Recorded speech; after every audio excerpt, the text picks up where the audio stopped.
नमस्कार।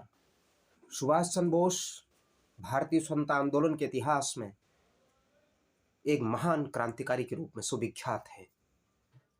उनका चर्चित व्यक्तित्व, उनका एक विशेष नेतृत्व, उनका सैन्य कौशल, उनका सैन्य प्रशिक्षण, उनकी बुद्धिमत्ता, उनका लोगों का आह्वान करने का तरीका, उनको लोगों को जोड़ने का तरीका। वे अपने माता पिता के 14 संतानों में से 9वीं संतान थे। ऐसे क्रांतिवीर उड़ीसा के कटक में पैदा हुए। सुभाष चंद्र बोस न भूतो न भविष्यति, ऐसा कर्मवीर, ऐसा धर्मवीर, राष्ट्र धर्म का पुरोधा, पूरे विश्व विख्यात ऐसा महान क्रांतिवीर इतिहास में सदियों में ही कभी जन्म लेता है। सुभाष चंद्र बोस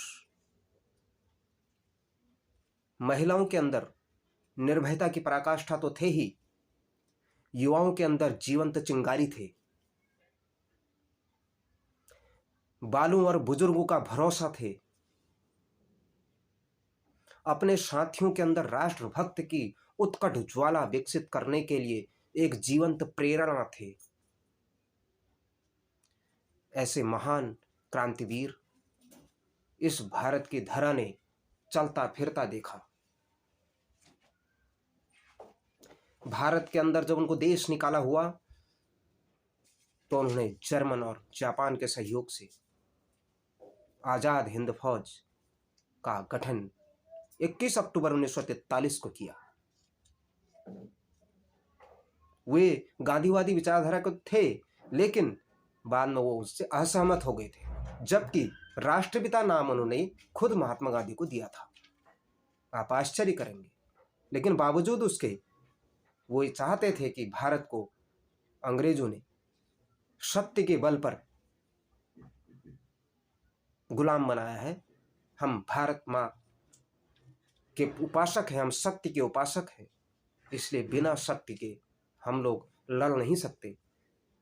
अहिंसक होकर के हम ज़्यादा समय तक लड़ नहीं सकते। इसलिए उन्होंने सैन्य परंपरा को बढ़ावा दिया और जिन भारतीय सैनिक जो अंग्रेजों की सेना में थे, उनकी निष्ठा ब्रिटेन के प्रति थी, ब्रिटेन के ध्वज और राष्ट्र मुकुट के प्रति थी, उनका धीरे धीरे झुकाव आज़ाद हिंद फौज के माध्यम से भारत की ओर निष्ठा बढ़ा दी। और धीरे धीरे एक समय ऐसा आया कि भारत जो 200 साल बाद आज़ाद होना था, वो 1947 में ही आज़ाद हो गया। सुभाष चंद्र बोस लोगों को एक छोटा सा आह्वान किया, तुम मुझे खून दो, मैं तुम्हें आज़ादी दूंगा। लोगों ने अपने कीमती जेवर गहने, अपना महिलाओं ने अपने कीमती जेवर गहने सब निकालकर राष्ट्र को समर्पित कर दिया। दिल्ली चलो का नारा देने वाले ऐसे सुभाष बोस अंग्रेजों में भय पैदा करने वाले सुभाष चंद्र बोस, इस देश के अंदर क्रांति का बिगुल फूंकने वाले सुभाष चंद्र बोस, ऐसा महान क्रांतिवीर इतिहास के पन्नों में शायद ही देखने को मिले। ऐसे लोगों से हमें प्रेरणा लेनी चाहिए। इंडियन सिविल सर्विसेज की परीक्षा में 4था स्थान प्राप्त करने वाला व्यक्तित्व, अंग्रेजों की नौकरी को ठुकरा कर राष्ट्र के लिए मर मिटने के लिए उसकी बलिवेदी पर चढ़ने वाला ऐसा स्वर्ण पुष्प, ऐसा व्यक्ति हमें न कभी मिलेगा। लेकिन यह व्यक्ति जिन्होंने इस धरा पर जन्म लिया, वो भारत माता की गोद में ही संभव है। ऐसे महान व्यक्तित्व सुभाष चंद्र बोस को मैं कोटि कोटि नमन करता हूं।